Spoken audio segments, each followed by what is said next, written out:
L'alimentation, pour moi, est censée être notre allié. On est censé se sentir bien dans son corps de façon générale.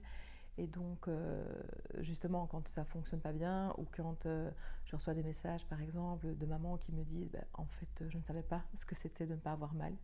Je ne connaissais pas cette sensation de légèreté après avoir mangé.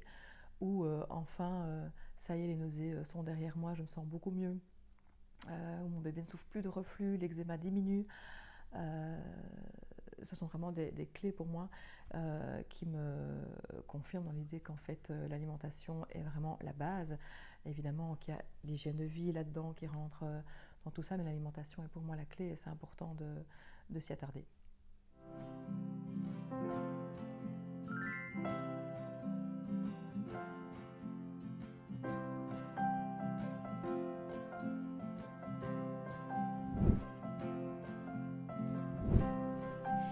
Alors moi je suis Marie, je suis maman de 2 enfants et je suis nutritionniste certifiée CERDEN. Donc, je suis nutritionniste spécialisée en périnatalité et en pédiatrie. Donc, c'est-à-dire que j'accompagne les parents et les futurs parents depuis le désir de grossesse, donc de la préconception. J'accompagne aussi les parcours PMA, les grossesses végétariennes, les diabètes de grossesse. Et puis, je suis là pour les parents lors de la diversification alimentaire de leur bébé. Je reçois aussi beaucoup de parents dont les enfants souffrent de reflux, de coliques ou d'eczéma. Et puis de façon plus générale, ma pratique s'oriente aussi vers donc la santé de la femme, donc des femmes qui souffrent d'endométriose, de SOPK, de troubles hormonaux, ou tout simplement qui veulent perdre du poids et qui ont aussi des problèmes au niveau de la peau, des cheveux, ou en tout cas qui veulent prendre soin de leur santé en général. Donc ma pratique vise vraiment à comprendre le pourquoi du comment, c'est-à-dire que j'essaye toujours de trouver la cause. Pour moi, une femme enceinte qui a des nausées atroces, une fatigue terrible et qui ne digère plus rien, c'est pas normal. Une grossesse végétarienne à qui on prescrit des compléments alimentaires sans regarder ce qu'elle mange, ce qui se passe dans l'assiette, pour moi, ce n'est pas normal. Un bébé qui pleure non-stop, qui se tord de douleur, pour moi, ça c'est pas ok non plus. Et en fait, ou tout simplement une femme qui souffre de diabète gestationnel à qui on dit bon madame, supprimez le sucre et les fruits et vous revenez me voir la semaine prochaine, c'est pas ok non plus, c'est pas si simple que ça, évidemment. J'apporte beaucoup, je pense, d'un côté humain à mes accompagnements, d'une part parce que moi-même en fait j'ai souffert d'endométriose pendant des années.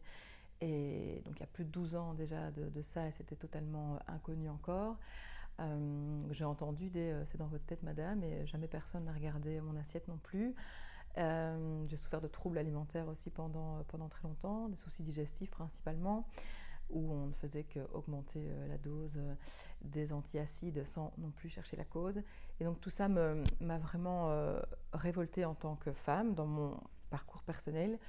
Et puis après, en tant que mère, quand je suis moi-même devenue maman et qu'en fait, je me suis rendu compte à quel point le monde médical était pauvre en informations, à quel point les mères et les parents étaient vraiment démunis face à un bébé qui souffre ou face à leurs propres problèmes de santé pendant la grossesse.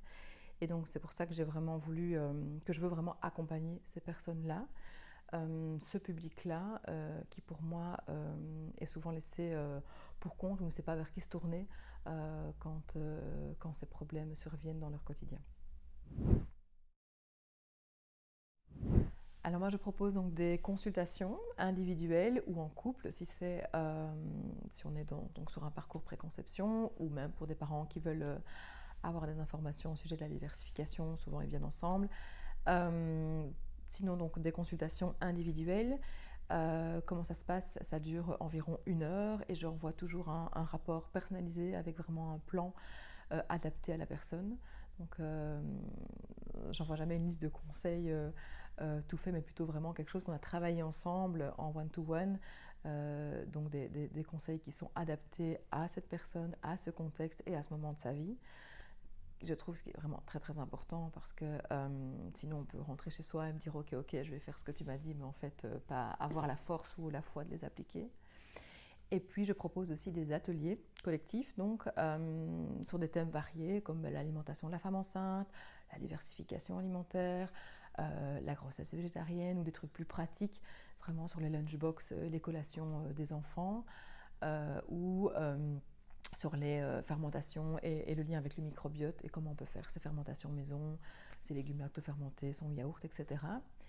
Et c'est une formule qui marche aussi très très bien parce qu'il y a vraiment la puissance du collectif qui permet donc d'approfondir chaque thème et que chacune puisse amener son parcours et on voit des détails plus pratiques comme des partages de recettes, des choses comme ça. Voilà donc les deux choses que je propose pour le moment. L'alimentation, pour moi, est censée être notre allié. On est censé se sentir bien dans son corps de façon générale. Et donc, justement, quand ça ne fonctionne pas bien ou quand je reçois des messages, par exemple, de mamans qui me disent en fait, je ne savais pas ce que c'était de ne pas avoir mal. Je ne connaissais pas cette sensation de légèreté après avoir mangé. Ou enfin, ça y est, les nausées sont derrière moi, je me sens beaucoup mieux. Mon bébé ne souffre plus de reflux, l'eczéma diminue. Ce sont vraiment des clés pour moi qui me confirment dans l'idée qu'en fait l'alimentation est vraiment la base. Évidemment qu'il y a l'hygiène de vie là-dedans qui rentre dans tout ça, mais l'alimentation est pour moi la clé et c'est important de s'y attarder. Alors juste faire la différence entre la diététique et la nutrithérapie, parce que c'est une question qui revient souvent en consultation. Donc les diététiciens, en fait, eux, voient plutôt ce qui est l'aspect macronutriments, donc ce sont plutôt les calories, l'aspect quantitatif de l'alimentation. Ils sont spécialisés aussi dans tout ce qui est hygiène alimentaire, conservation des aliments, etc.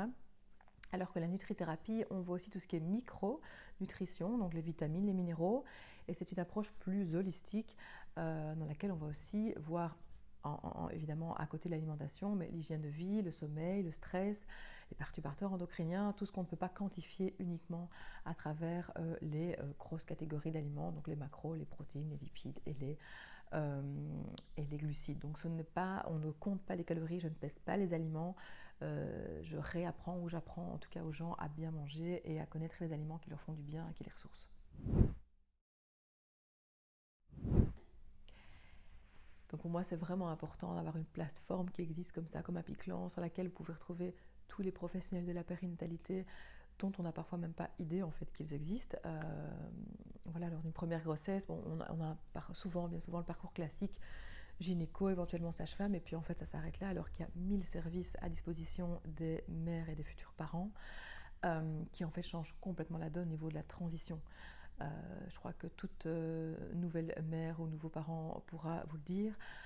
C'est quand même une fameuse claque, la parentalité. Et quand on est accompagné et bien accompagné, ça change évidemment tout.